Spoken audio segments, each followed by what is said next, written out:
do you take when you get a hardcover and you don't want to mess up the hardcover besides it keeps slipping, do you take your hardcover off and put it aside and then read the book, and then when you're finished with the book, put the jacket back on?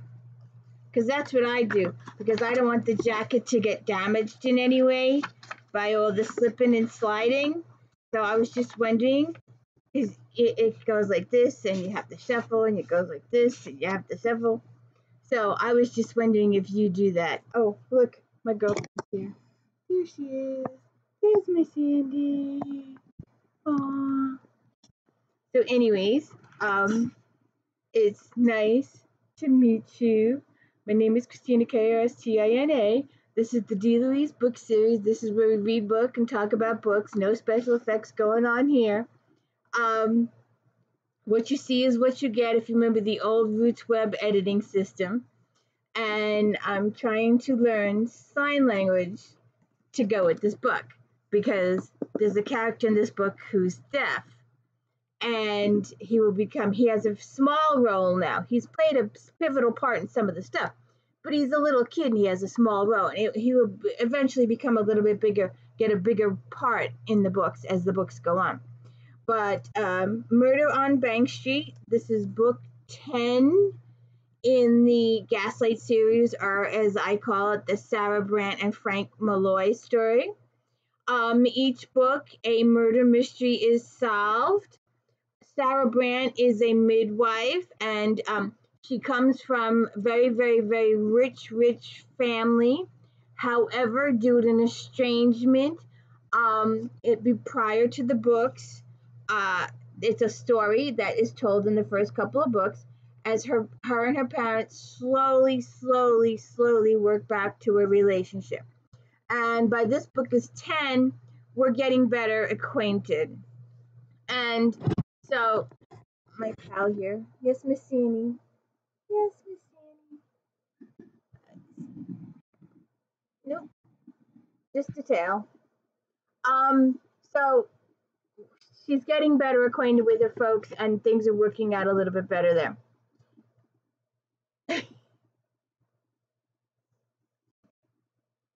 You are so cute. Yes, you are. Yes, you are. You are so cute. You're a cute little co-host.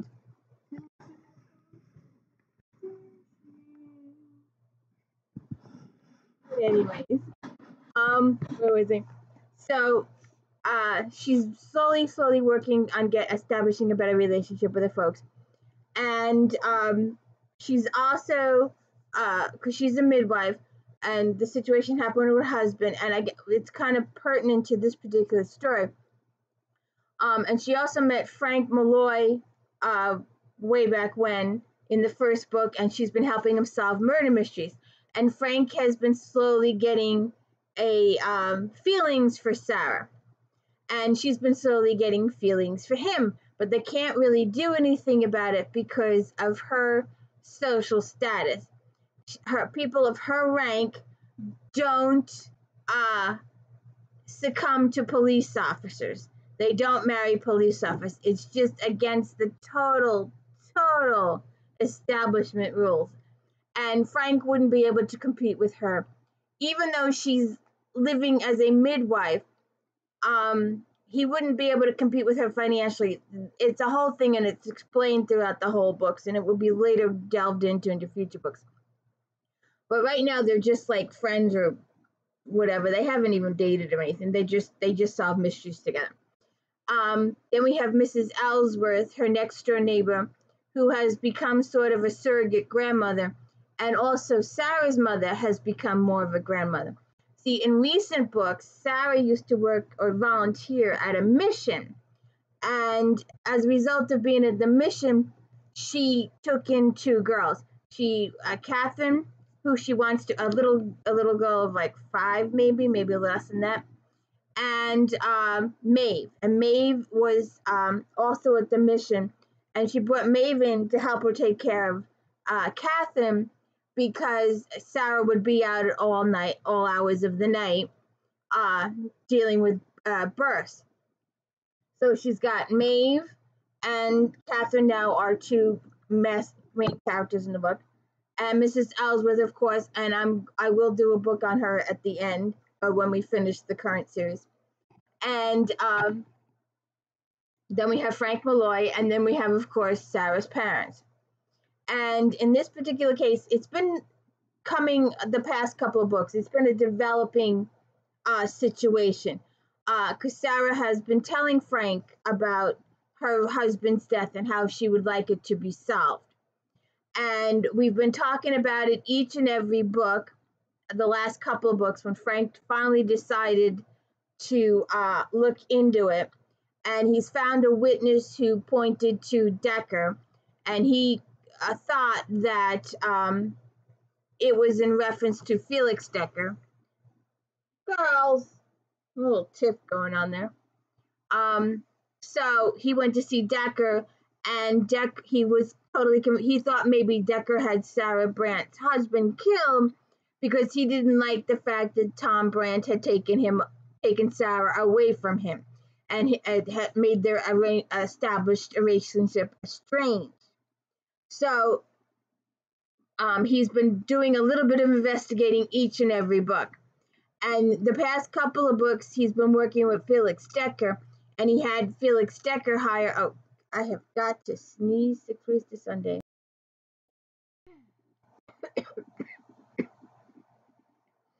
So he's been working with Felix the past couple of books, and then he finally convinced Felix that he needed help because Roosevelt allowed him to pursue this investigation on off time. Oh shoot. On his free time, he was allowed to officially pursue the investigation. But Roosevelt is going to be moving up in the political world. He's going to be leaving the commissioner's office soon. So Frank is in a hurry to get this solved before he loses his chance to solve it. So we've been doing a little bit each book. In each book, we're doing a little bit and working with Felix Decker and setting the whole thing up.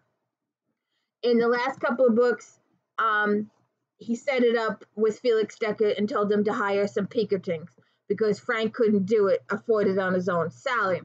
So Felix Decker hired the PInkertons, and that's a detective agency during this time with a really good reputation of getting things done, and he's been working with Frank.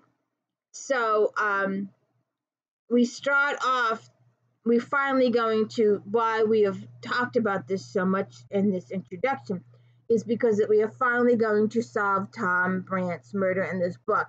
After 10 books, we're finally going to tackle it head on and solve it.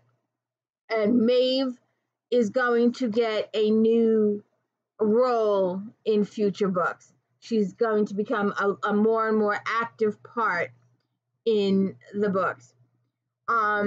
So we're talking about that Danny, Frank's witness, was paid $5 to take Tom Brandt into this alleyway. And he was paid, and then the guy died. So Danny feels a little guilty of what happened. He didn't witness the thing. All he heard was Decker. And that's why Frank ended up with Felix Decker's office. So they explained all that. So Sarah returns home from work, an evening of birthing a child who did not survive. So she's all depressed. And I will point out to you, just a second. If you haven't figured out already, and because it's been an issue lately, I do lots and lots and lots and lots and lots of spoilers. Spoilers. Spoiler alert. So, just to warn you, as we've got 2 months or less than over 2 months, because it's the end of July. I was hoping for end of June or beginning of July, and my big brother's not starting till the end of July, and I'm like, ah! But anyways, we'll talk about that. I'll get out my little scrap metal. My husband got some scrap metal. He made a circle, put a bar across, and put a lamp chain, a necklace. So you'll have to see. He made it out of scrap metal. That's my power veto. And we were talking about that. And I mean, I like to watch the feeds, and I like to know what happens in advance. I like to know who won and then go and watch the episode and see how they won. But I don't, we're gonna dive. I usually don't reveal the murderer in this particular, and I'm gonna try not to, but it's gonna be hard towards the end, because Frank is twittering between two different people, and there are some twists and turns and a little bit of heart tugging, but it's not that bad. So Sarah returns home after a night of birthing, and we see Mrs. Ellsworth and Maeve and Catherine in the kitchen. And let's see. I said we're cooking something delicious, Sarah guessed, sniffing the air appreciatively. We're making hot cross buns, Maeve announced as she emerged from the heat, the rear of the house, at much more dignified pace than Catherine. Maeve was the girl Sarah had hired to be Catherine's nursemaid.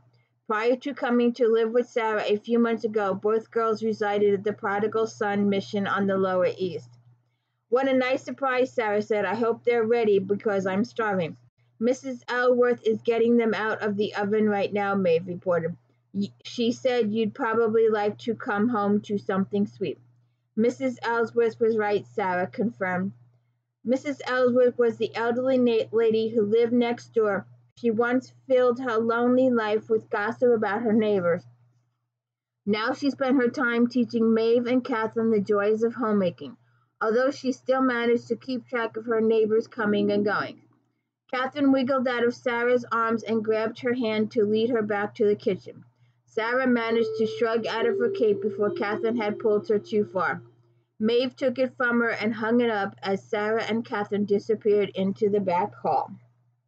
For the next few minutes, Sarah ate and exclaimed in delight over the buns while Catherine gazed at her adoringly and Maeve blushed modestly at the praise.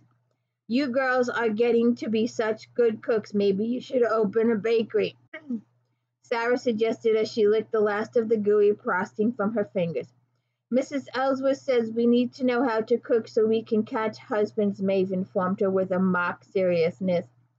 Sarah exchanged a glance with Mrs. Ellsworth, who apparently didn't realize Maeve was teasing. A man doesn't want a wife who can't keep a house or fix his meals, she agreed. Maeve, maybe you should be teaching Mrs. Brandt how to cook then, Maeve said. Mrs. Ellsworth echoed in surprise. Yes, so Mr. Malloy will marry her, and they all giggled. So where is that phrase? So they talk about Malloy being in love with Sarah. And they talk about the fact that Frank is investigating Tom Brandt's murder and that he's going through the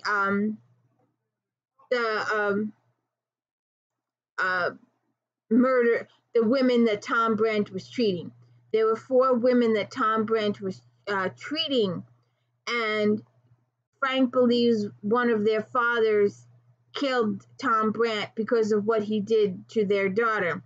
And they're trying to figure out what happened. And these girls are a little insane. Some of them get obsessed with their doctors after meeting them once. And one girl got obsessed with her priest, as in the last book, and tried to kill his wife so that the priest would be free to marry her. And she's ended up in an asylum. So Frank talks with the original detective in the case of Tom Brandt's murder, and of course they didn't investigate it because they didn't get the bribe during this time frame, so they just chalked it up to robbery, and that's what Mr. Decker thought it was and believed the cops, and Mr. Decker didn't know that he was supposed to give a few if he wanted the cops to pursue it. But when Frank had told him that Tom Brandt was not robbed, he had his watch, his money in his pocket, and his medical bag. Mr. Decker wasn't aware that he was supposed to give a bribe, but because Frank tries to explain to him that the cops aren't paid very much. So Frank starts investigating, and he talks to the detective sergeant about who handled the original case, and talks about Cordelia Warner being one of the ladies that was good. And then Frank goes and talks to Sarah and tries to discuss the case with her. He spends a lot of time. We don't see much of Brian in this book at all. Let's see. So don't go just yet, Maeve. I think you should hear what I have to tell Mrs. Brandt. Maeve, do you know that I'm investigating Dr. Brandt's murder? She nods. Well then, Malloy said, regaining his composure, I'll tell you both what I found out so far. The man who killed Dr. Brandt was wealthy and middle-aged. He probably struck Dr. Brandt with a cane that had a large silver head on it. He hired a boy, a street Arab, to bring Dr. Brandt to an alley near the docks on the pretense of taking him to somebody who was sick. The boy doesn't know the rich man's name or anything else about him except that he heard the man accuse Dr. Brandt of harming his daughter in some way, and that the boy had heard him say Decker, and I had explained all that. So then I'm trying to find that cute little, they're talking about Catherine, and later on Mrs. Ellsworth and Sarah are talking about Catherine.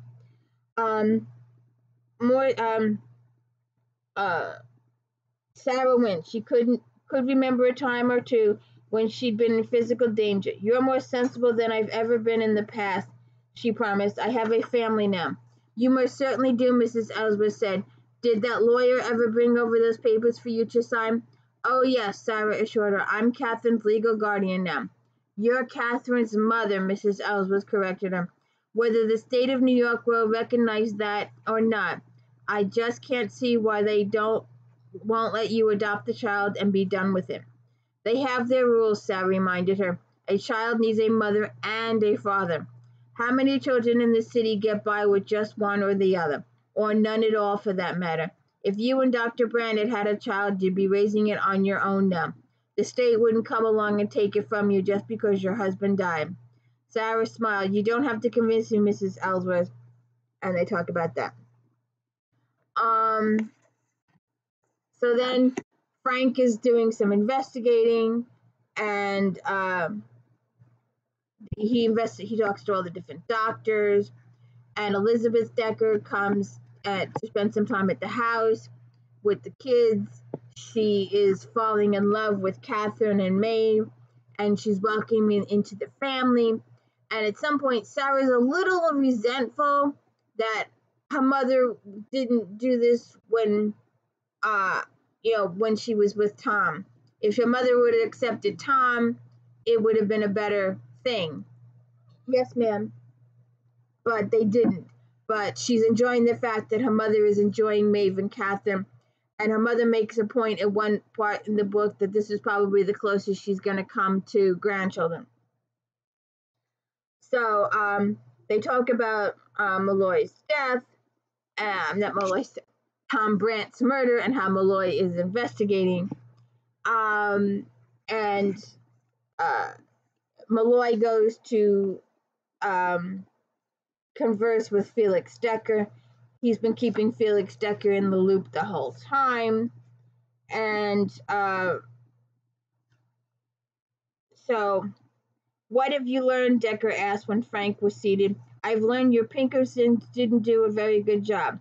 Alan Pinkerton's angels are supposed to be excellent, Decker protested.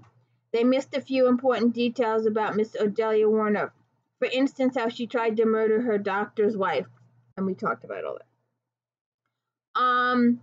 And he does some more investigating, and they rehire the Pinkertons, and the Pinkerton goes to work for Frank. Decker is paying for him, and Frank is giving the guy instructions, and the guy helps Frank out. And she talks with Mrs. Ellsworth. Yes, ma'am. Yes, ma'am. Um, and some point in the investigation, after all the back and forth, I can't find that spoon incident. Um, so at one point, Maeve decides she wants to get involved and she wants to help the investigation. She thinks she would be really good at helping with the investigation. She wants to be like Sarah. And she goes off on her own without telling anybody, but she leaves a note saying she'll be back, that she wants to help. And they don't know which house she's gone to, so there's some angst for a couple of days. Maeve does some investigating, and she also gets some information that helps on the investigation. Then when she returns, Frank has decided that there's one household that he can't get into, and the Pinkerton agent suggests a female Pinkerton agent, and the female Pinkerton agent tries to get in the household and doesn't fail because they need a nanny, not a housekeeper. So then they finally decide to cave and let Maeve participate in the incident. Oh, I have got to find this. I know I wrote it down. I just want to go back to the beginning, because I really want to, oh, now I can't find it. I wanted to mention it first, and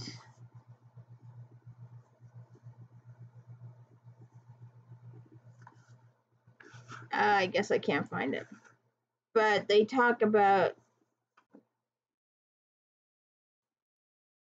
the spoon. All right, we'll just have to avoid it right now. So Maeve goes undercover, and she learns some very interesting things. And they end up solving the mystery of who killed Tom Brandt and why. Sometimes the questions come up as to Maeve's involvement. Sarah really worries about her and stresses over it. Mrs. Decker is taking more of a role in Catherine and Maeve's life, and Mr. Decker is getting more and more involved and familiar with Frank, and he likes Frank. And at the end of the book, I love the disclosures at the end of the book, the author's notes, and also the little conversation between Sarah and Frank at the end. But anyways, I hope you enjoyed this book and are happy as I am to finally have Tom Brandt murder solved.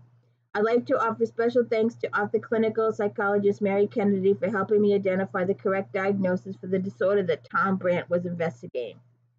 I first introduced it in Murder on Lenox Hill with Edna White. The disorder I have called old maid's disease was referred in ancient times in the Hippocrates. It was described as de la maladie de mort. Throughout the years, it has been called old maid's disease, psychosis, paranoia, delusions, and maybe today stalking and dementia and Alzheimer's. But I'm enjoying this, and we're gonna get a little more political in the next couple books. And it's a really good book. I'm enjoying this book. I'm looking forward to the next couple of books. And I hope you will hit the like and subscribe and let me know I'm doing a good job. So one final note. I knew something was wrong, Mrs. Ellsworth said the next morning when Sarah told her that Malloy had said the night before. I dropped an egg this morning and it didn't break. That always means bad luck. We haven't had any bad luck, Sarah reminded her a bit sharply. So anyways, please hit the like and subscribe. I can't find the one with the spoon. It's driving me crazy. But please hit the like and subscribe. Let me know I'm doing a good job. I'm trying to do my best here. Looking forward to more Alex Cross books and more Victoria Thompson books. and I might do a couple of different ones in between. I'm a serious person. We still got to finish up with Sky O'Malley's series and get on with that. And don't forget Star Trek recap episodes on Friday. And If Then episodes Friday afternoon. Flashback Mondays, where we talk about over 30 different books. And of course, my daily book reviews. Thank you. Have a good one.